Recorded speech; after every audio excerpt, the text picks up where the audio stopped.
My mother kept defending my ex. He's not a monster, she said. Then I saw her mirror selfie came from his bedroom. I was at work when the photo came in.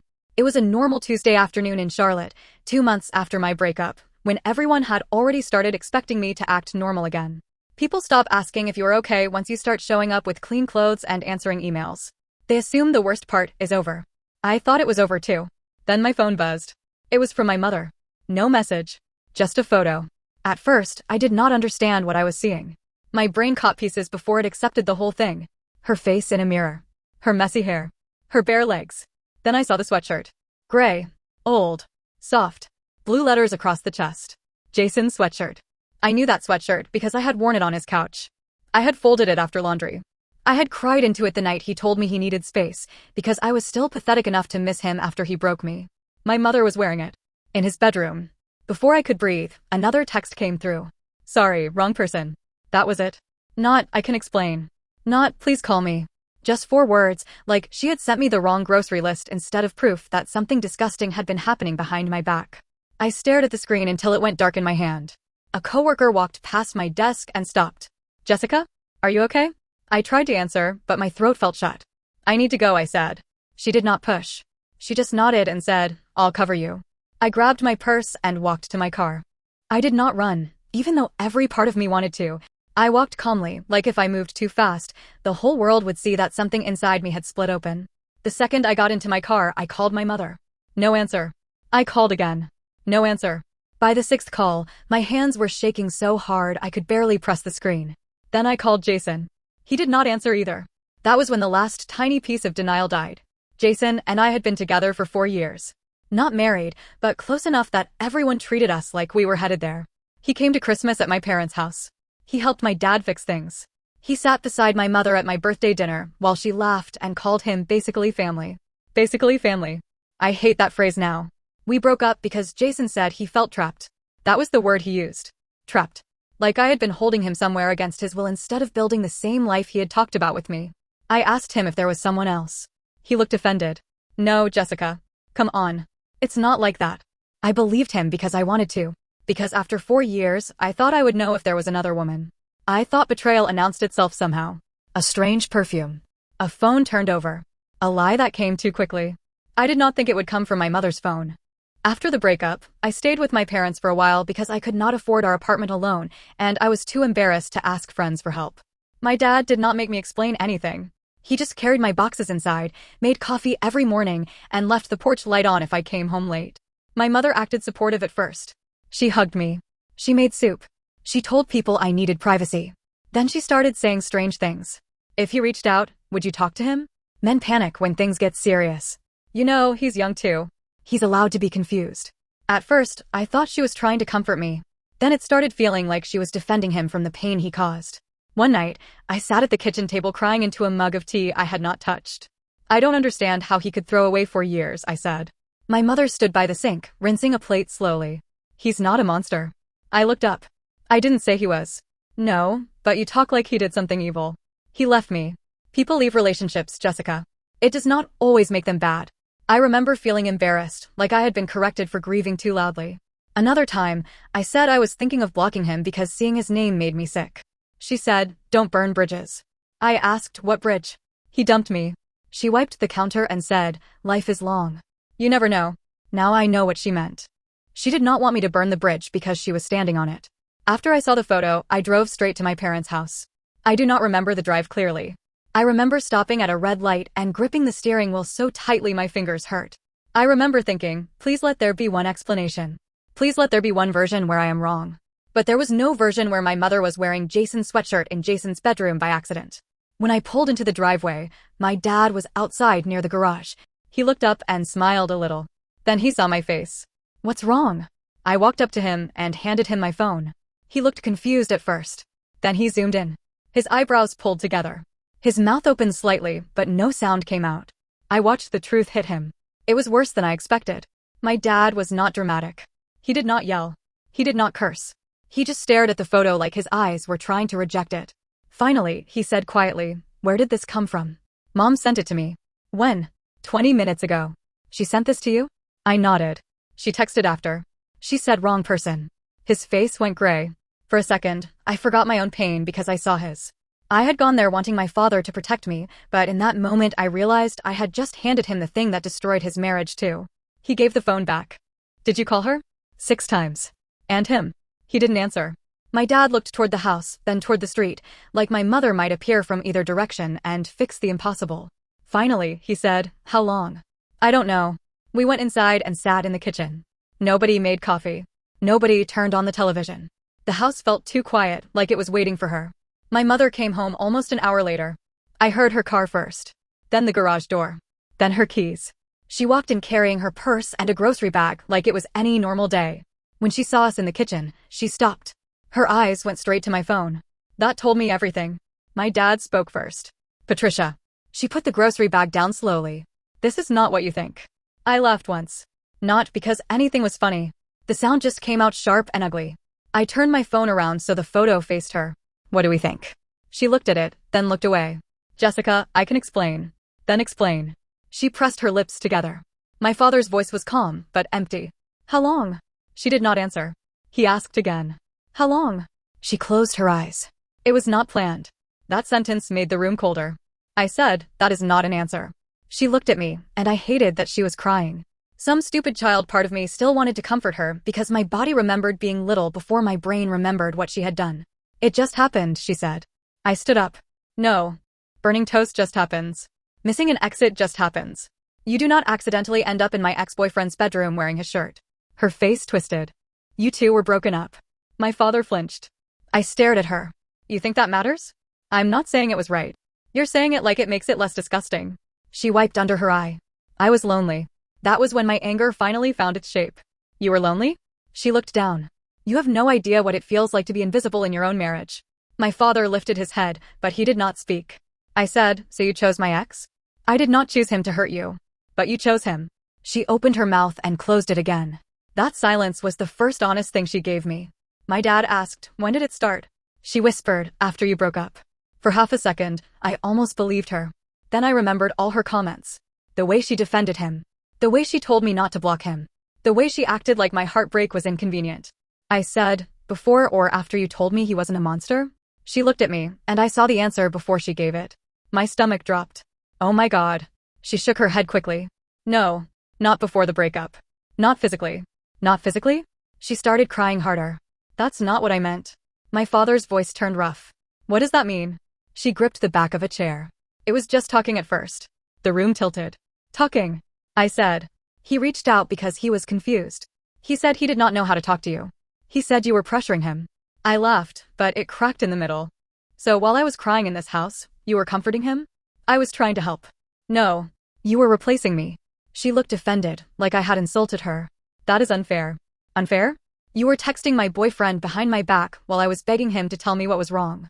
Then after he left me, you kept telling me to be understanding because you already knew why. He did not leave you for me." My father's hand hit the counter.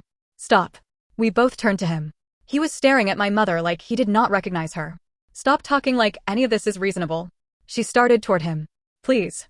He stepped back. That tiny movement hurt more than shouting would have. My father stepped away from his own wife like her touch would burn him. He asked, "Did you sleep with him?" She covered her mouth. I closed my eyes. There are moments when you know the answer before the person says it, but you still need the words because your mind will torture you forever without them. My mother whispered, "Yes." My father turned around and walked out. I followed him because I could not stay in that room with her. He sat on the front steps, elbows on knees, hands over his face. I sat beside him, but not too close. I did not know how to comfort him when I was shattered too. For a while, neither of us spoke. Then he said, "I'm sorry." I looked at him. "Dad, you didn't do this. I brought him into this house. I treated him like family." "So did I." He shook his head. "No father wants to fail his daughter like that." That broke me in a way the photo had not. I started crying then. Real crying. The kind that makes your chest hurt.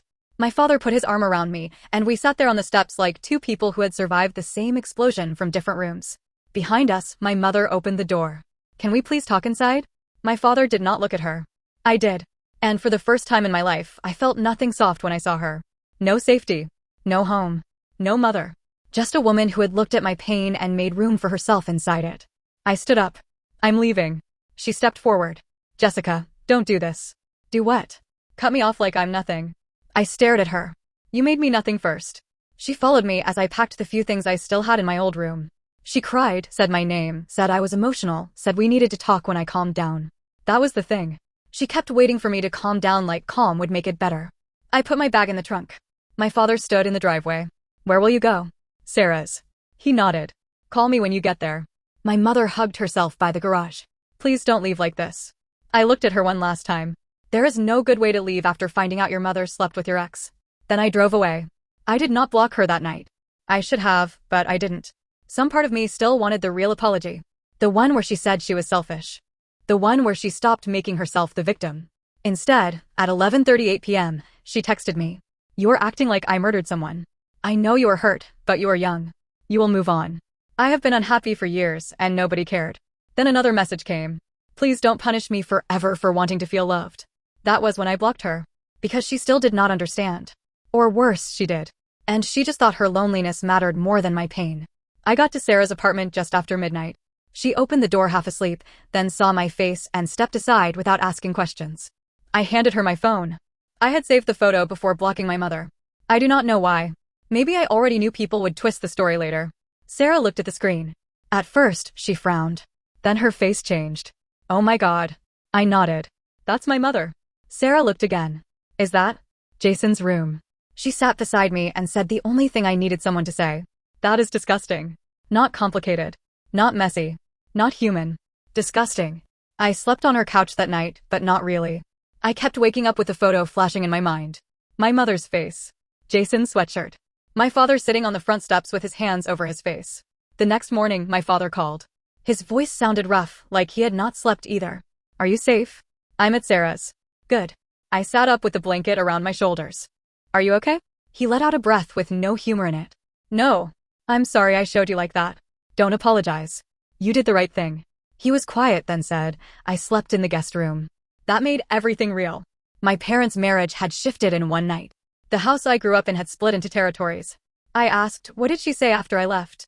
Mostly cried. Did she apologize? To herself, maybe. He said she told him Jason made her feel seen. She said it was never meant to hurt anyone. She said Jason and I were already over, so I should stop acting like she stole something from me. I did not cry. I was too angry. She did steal something, I said. Not Jason. She can have him. She stole the version of my life where my mother would never do that. My father was quiet. Then he said, she stole that from both of us. That was when I understood this was not just my breakup becoming uglier. This was my family collapsing. Later that day, Jason emailed me. The subject line was just my name. He wrote that he was sorry. He wrote that things had become emotionally confusing. He wrote that after the breakup, he felt lost, and my mother had been there for him when he had nobody else. Nobody else. He had friends. He had family. He had literally anyone else on earth besides my mother. He said nothing physical happened until after we broke up, like that was a gift. Like I was supposed to be grateful he waited until my boxes were out before he touched the woman who raised me. Then he wrote, feelings do not always follow rules. I deleted the email. Then I went to the bathroom and threw up. By the end of the week, the story started leaking through the family. Not because I told everyone. My mother told people first. Of course she did. Not the truth. Her version. She told my aunt that I was punishing her for one mistake after years of feeling neglected. She said Jason and I were already over, so I was acting possessive over a man who was no longer mine. She said my father was being cold and dramatic. She said nobody cared that she had been lonely for years. My aunt called me that Saturday. Your mother is a wreck, she said. I stood in Sarah's kitchen, holding coffee I had not touched. Good morning to you too. Jessica, I know you are hurt, but she is still your mother. There it was. The sentence people use when they want you to ignore what someone did because of what they are called. I said, did she tell you what happened? She told me enough. No. She told you enough to make herself look wounded. I'm not saying she handled it right. Handled it right? She slept with my ex-boyfriend. There was silence. Then my aunt said, after you broke up. My hand started shaking. She was texting him before. She admitted that. She comforted him while I was crying in her kitchen. She defended him because she was already emotionally involved. So please do not call me and tell me to be kinder to her. My aunt went quiet. That part was new to her. She apologized, but the damage was done. I realized my mother was going to turn betrayal into public relations. It was not betrayal anymore. It was loneliness. It was emotional neglect. It was two adults finding comfort. Anything except what it really was. 9 days after the photo, my father moved out. He did not make a scene. He rented a small apartment and packed a few boxes. I helped him, even though he told me I did not have to. Seeing him carry his clothes out of that house nearly broke me. He had lived there for over 20 years. He knew which cabinet stuck. He knew the sound the heater made before it kicked on. He knew where every Christmas box was stacked. And he was leaving with 2 suitcases, a toolbox, and a coffee maker. My mother stood in the hallway crying while we carried boxes past her. "Please don't do this," she said. My father did not look at her. "I didn't do this. You're throwing away our marriage." He stopped. For the first time since everything came out, he looked angry. "No. You threw it away. I'm refusing to sit in the pieces." She turned to me. "Are you happy now?" I froze with a box in my arms. My father snapped, "Do not put this on her. She showed you the photo like she wanted to destroy us." I almost laughed. "You sent me the photo." My mother's face flushed. "By accident." "Exactly." My father picked up the last box. "A mistake is one moment.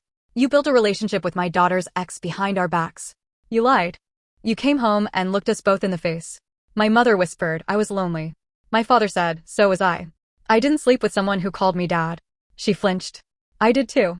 Because that was the part nobody wanted to say. Jason had sat at our table. He had accepted birthday cards from my parents. He had eaten my mother's cooking. He had been woven into our family. Then he crawled into bed with the woman who used to send me home with leftovers. After my father moved out, my mother got worse. She emailed me from new addresses after I blocked her. Every message shifted tone. Apologetic, defensive, angry, fragile. One email said, "I know I hurt you in a way a mother should never hurt her daughter." For half a second, I thought maybe she understood. Then the next paragraph said, "But I hope someday you realize I was also a woman in pain, not just your mother." That was the problem. She wanted me to separate those two things. Like, she could take off being my mother when it became inconvenient and put it back on when she wanted forgiveness. Jason called from a private number twice. I ignored it. Then he left a voicemail. "Hey, Jess. I know you probably hate me. I just think if we could talk like adults, maybe this would not have to be so ugly. Patricia is really struggling. Your dad leaving has been hard on her.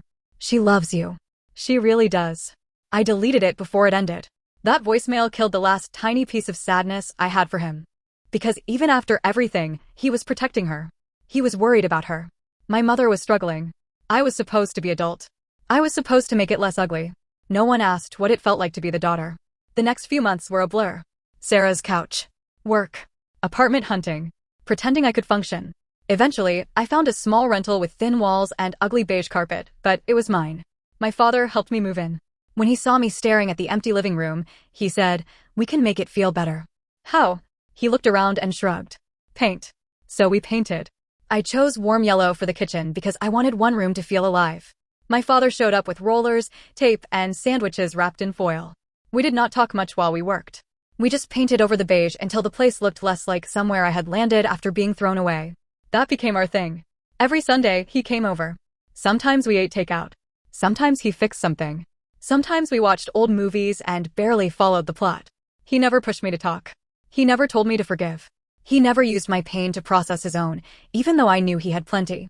Months later, I asked if he missed her. He stared at the television for a while. "I miss who I thought she was." That was exactly it. I did not miss my mother as she was now. I missed the woman I thought existed before the photo. I missed calling her when something small happened. I missed believing there was one person in the world who would always be on my side because she had made me. Grief is strange when the person is still alive. About 8 months after everything came out, one of Jason's friends saw me at a gas station. He looked uncomfortable. I just wanted to say I'm sorry. About everything. I tightened the gas cap. "Okay. I didn't know while you two were together. Jason told people after that you were already broken up and your mom was separated. My parents were not separated. I know that now." We stood there in silence.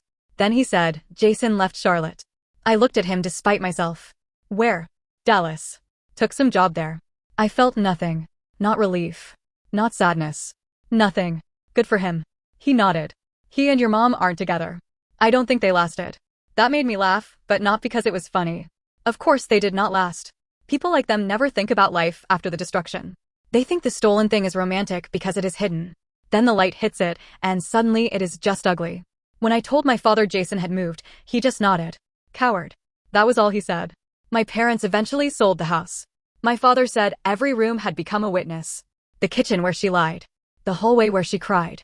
The bedroom where he realized his marriage had been hollowed out while he was still living inside it. I went there once before closing. My childhood bedroom was mostly empty. A few boxes. An old lamp. A dent in the carpet where my bed used to be. In the closet, I found a photo album. Pictures from when I was little. My mother holding me on her hip. My father pushing me on a swing. Birthday cakes. Christmas mornings. I sat on the floor and cried because the pictures looked real. That was what messed with me most. She had loved me. I think she had. Maybe not perfectly, but enough that I remembered it. Enough that losing her hurt like a death, even while I hated her. My father found me there. "You don't have to take those," he said gently. I know. But I did. I took the album because I refused to let her betrayal steal every version of my childhood.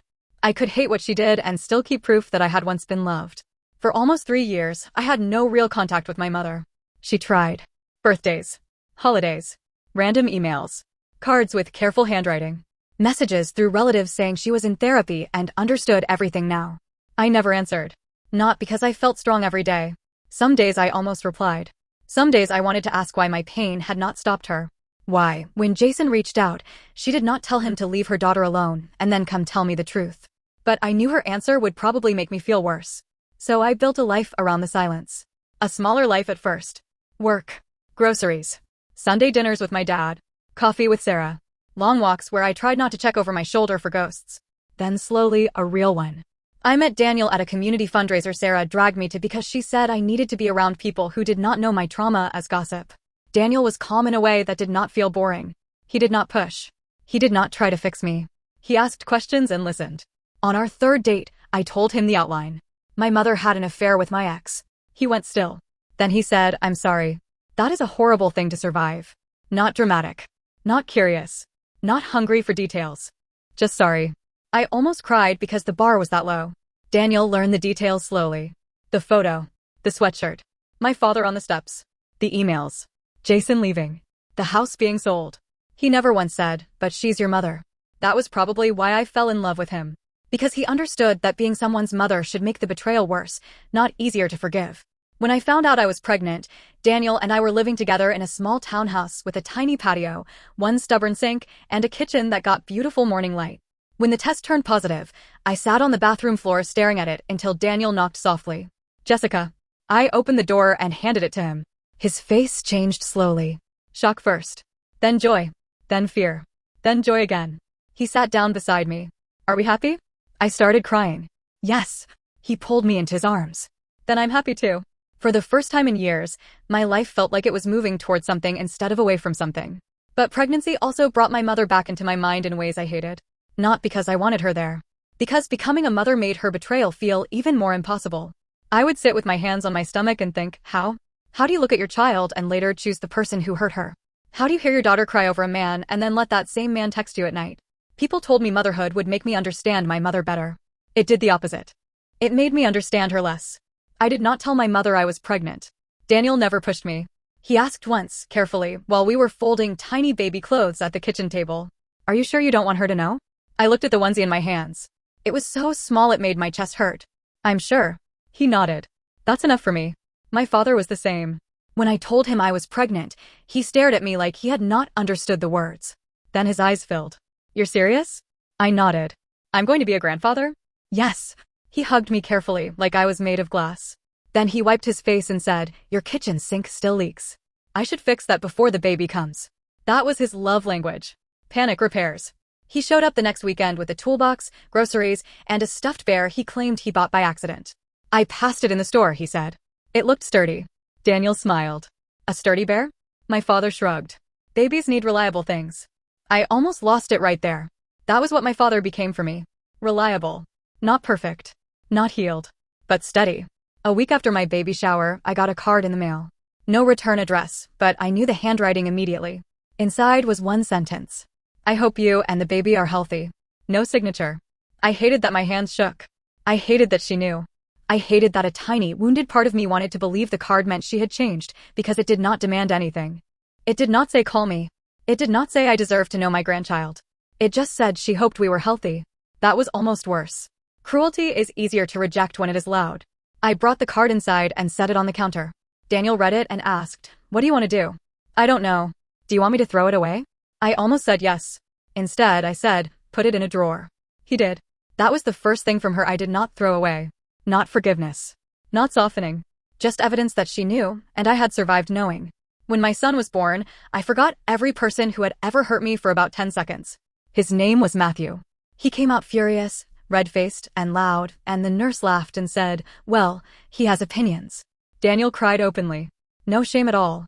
He looked at Matthew like the world had handed him something sacred. My father came to the hospital later that day. He washed his hands 3 times before holding the baby.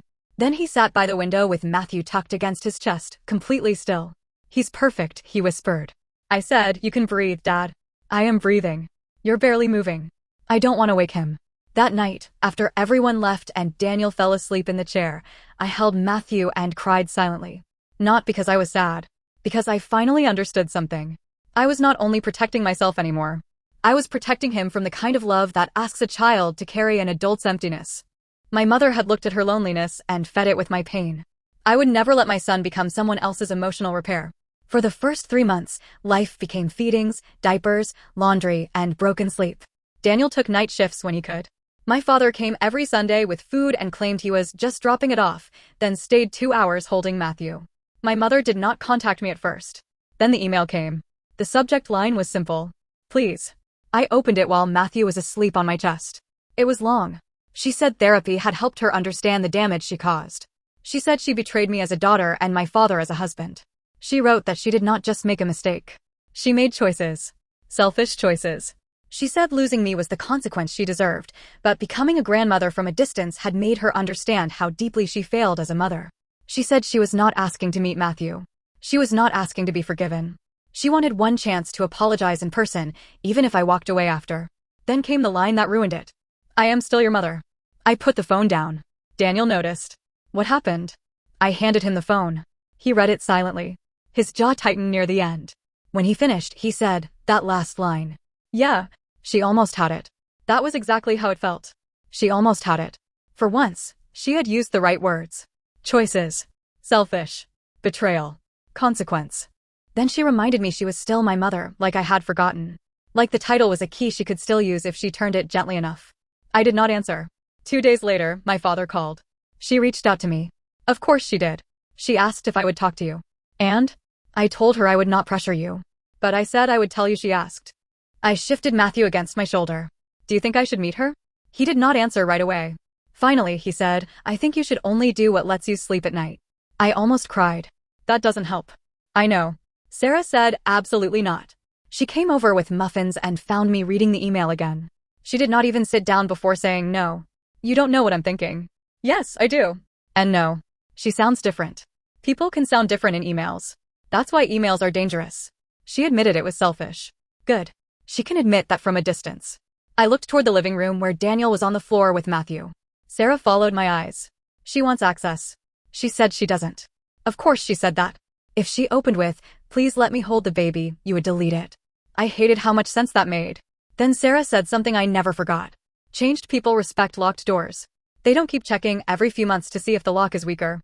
That hit hard. Because my mother had been checking the lock for years. Cards. Emails. Messages through family. Now the baby. A week later, a box arrived. Inside were baby clothes, a little hat, a stuffed bear, and the photo album from my childhood. I thought I had taken it before the house sold, but apparently I had missed another one. There was a note.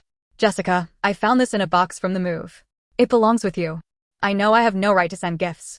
You can donate them, throw them away, or keep them. I am not trying to buy my way back. I just wanted you to have the album. I am sorry for every way I made you feel alone when I should have been your safest place." I read that last line until the words blurred. Safest place. That was what she had been supposed to be. Not perfect. Not saintly. Just safe. And she had become the person I needed protection from. A few days later, I did something I did not tell anyone about until after. I unblocked her email and wrote back. "I will meet you once. Coffee shop on Saturday at 10. Matthew will not be there. Daniel will know where I am. If you blame me, pressure me, ask for access to my son, or make excuses, I will leave." I stared at it for almost an hour before sending. Her reply came 20 minutes later. "Thank you. I understand. I will not ask for anything." I did not sleep much the night before the meeting. I kept checking on Matthew. I washed bottles that were already clean. I changed my shirt 3 times because everything felt either too soft or too aggressive. Daniel watched me from the doorway. "You can still cancel." "I know. Do you want me nearby?" "No. If you're there, I'll spend the whole time watching your face." He kissed my forehead. "Remember, leaving is allowed." That became the sentence I carried into the coffee shop. Leaving is allowed. The place was small and busy enough to feel public. My mother was already there when I walked in. I had not seen her in almost 3 years. She looked older. That was the first thing I noticed, and I hated myself for noticing. Her hair had more gray. Her face was thinner. She held a paper cup with both hands, even though she was not drinking from it. When she saw me, she stood halfway, then seemed to remember she did not have the right to hug me. Jessica. I sat across from her. Patricia. Calling her by her name hurt both of us. I saw it land on her face. She sat down. Thank you for coming. I did not answer. For a few seconds, we just looked at each other. I thought I would feel rage immediately. Instead, I felt strange. Like seeing someone from a life I had moved out of. She started crying before she spoke. I'm sorry. I stared at her. I know that is too small, she said. I know it does not fix anything. I know I have said versions of it before while still defending myself. But I am sorry. For him. For your father. For the lies. For making you feel like you had to carry my pain when I was the one hurting you. My throat tightened, but I kept my face still. She continued. I was selfish. I was lonely, yes, but lonely people still have choices. I chose wrong. Not once. Over and over. Every text. Every secret. Every time you cried and I defended him, I chose myself over you. I looked down at the table because if I looked at her too long, I was afraid I would scream or break. She said, you were my daughter. I should have protected you from him. Instead, I used your heartbreak to make myself feel wanted. That was the closest she had ever come to saying the whole truth. I whispered, did you think about me? Her face crumpled. Yes. I closed my eyes. That answer hurt exactly how I knew it would. I opened them again. And you did it anyway. She nodded, crying harder. Yes. Something inside me went very still. For years, part of me had wanted that answer. I thought honesty would free me. It did not. It just confirmed the simplest version of the story. She knew. She chose. I said, then I don't know what else there is to say. She wiped her face. I know. No, I need to say this. You made me feel dirty for being hurt. You made me feel childish for crying over a man you were comforting. You let me sit in that kitchen and question what I did wrong while you knew exactly what was happening. You made my breakup feel like a competition I didn't know I was in. She covered her mouth but stayed silent. And then after I found out, you still wanted me to understand your loneliness. Like I was supposed to be your daughter and your judge and your therapist all at once. I was wrong. I know you were wrong. I need you to understand that wrong is not the same as fixable. That was when her face changed. Not angry. Not defensive. Scared. Maybe she believed if she apologized correctly, the door would open. I said, I have a son now. Her breath caught. I held up a hand. Do not ask. She pressed her lips together and nodded. I won't. I need you to hear me. Being a mother made this worse. It did not soften me. It did not make me think adults are complicated. It made me look at my child and realize I would rather cut off my own hand than become the reason he ever felt that unsafe. She cried silently. I understand. I don't know if you do. I'm trying to. That's fine. Try away from him. She nodded again, but I saw the pain hit. There it was. The boundary. The real one. She could apologize to me. She could regret. She could age. She could sit in therapy and find every right word. But she did not get to use my son as proof that she had become better. Then she said, will you ever let me meet him? I stood up. Her eyes widened. I'm sorry. I know I said I wouldn't ask. I'm sorry. I put my purse over my shoulder. That was the rule. Jessica, please. I looked at her and somehow I did not feel explosive anymore. I felt calm. Sad, but calm. You said you understood. You lasted 20 minutes. She covered her face.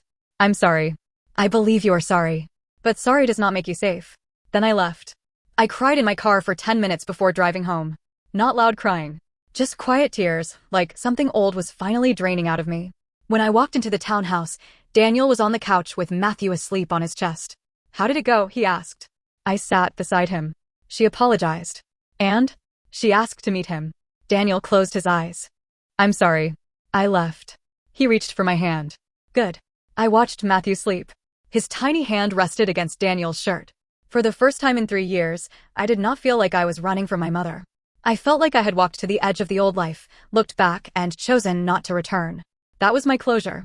Not forgiveness. Not reconciliation. Just proof that I could face her and still choose myself.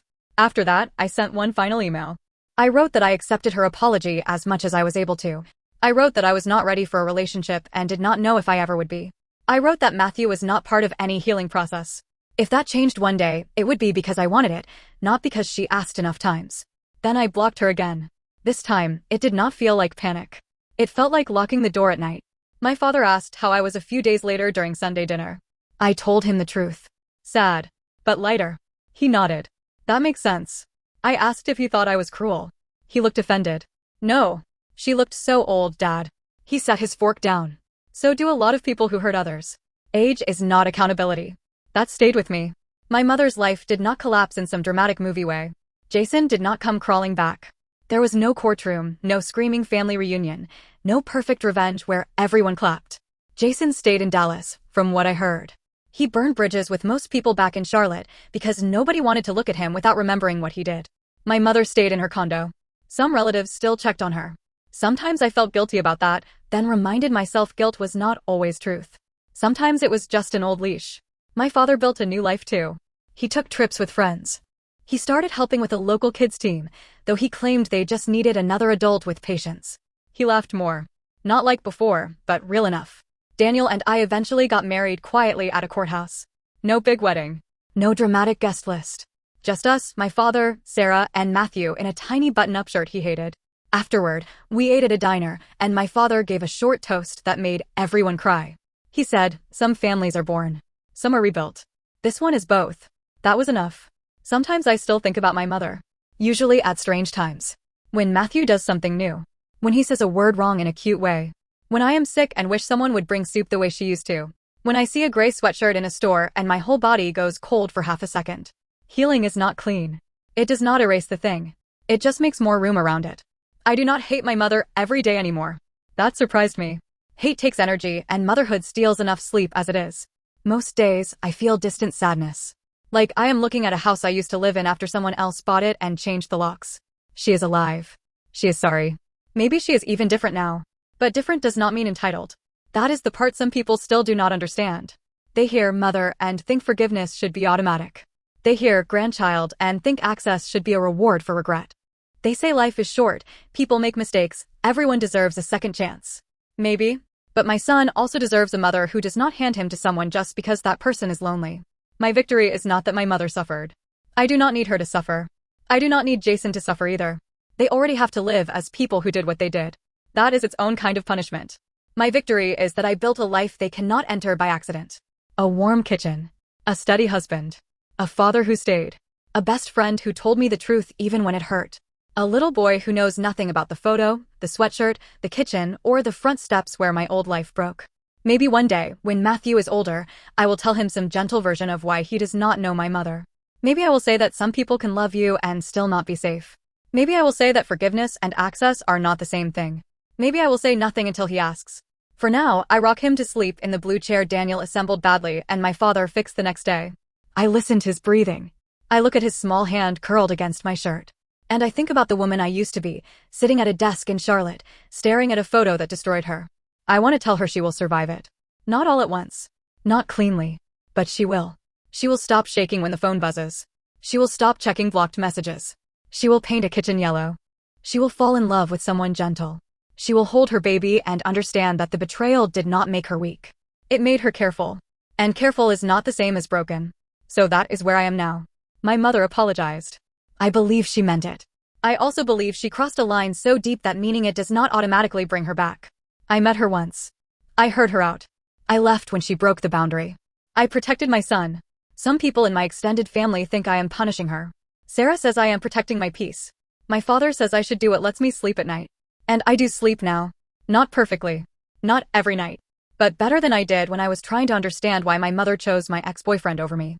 So I guess my question is this. Am I wrong for accepting my mother's apology but still refusing to let her meet my son? Or is this the one boundary I should never feel guilty for keeping?